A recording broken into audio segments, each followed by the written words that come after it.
All right. Hey, everybody. Coach Stacy Lynn here. Today, I want to share with you a couple thoughts. And pardon me, because I just got home from playing pickleball.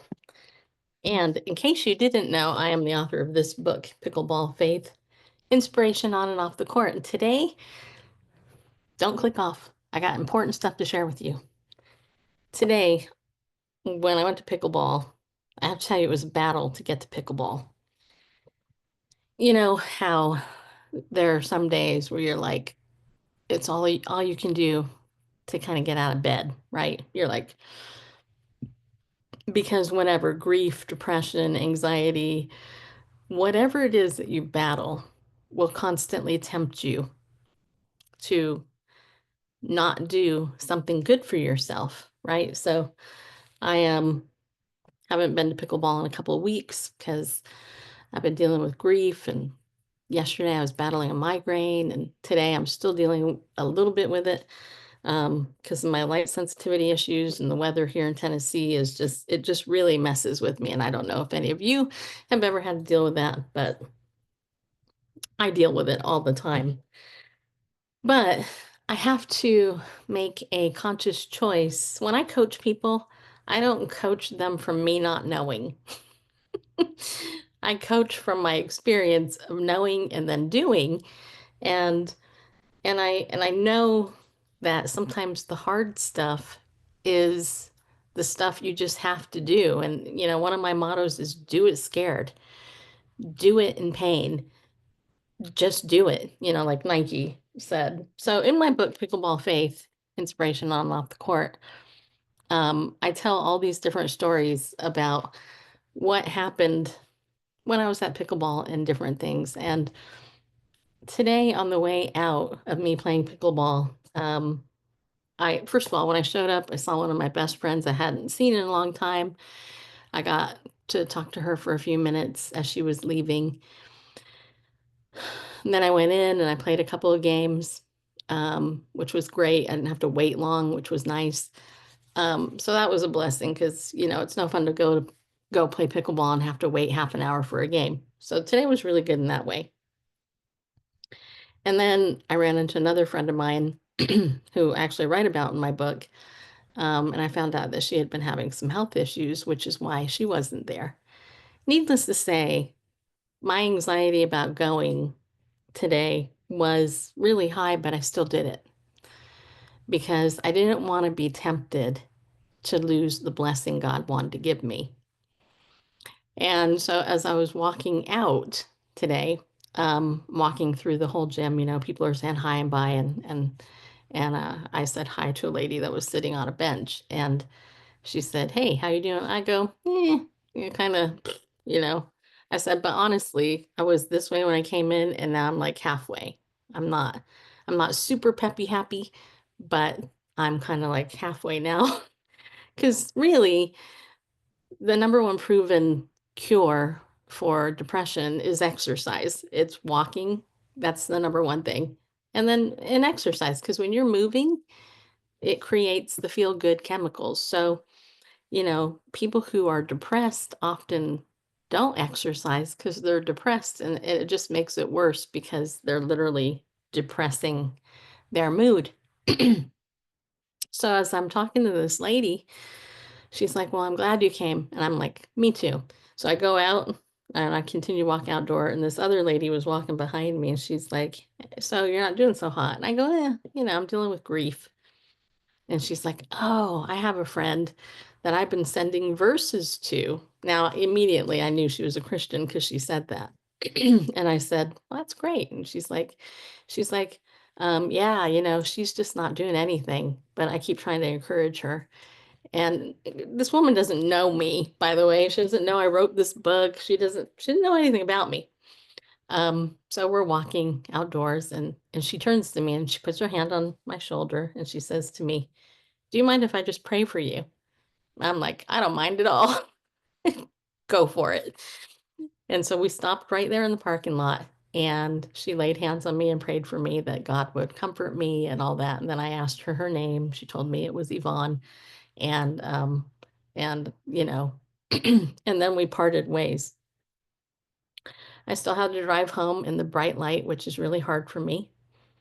My neck is really sore. I got a little migraine right now, but overall, I'm happy I went. If for no other reason than to have this encounter with a real Christian who didn't just walk by and ask a question, but actually stopped and said, "Can I pray for you?" That is really a great example of putting your faith into action. That's Christianity in action.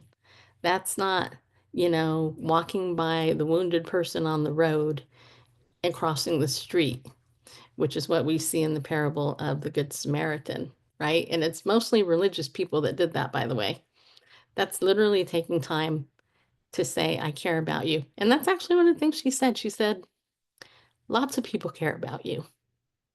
And I'm like, I know, but I didn't tell her that, she just spoke that over me. And I'm like, I know.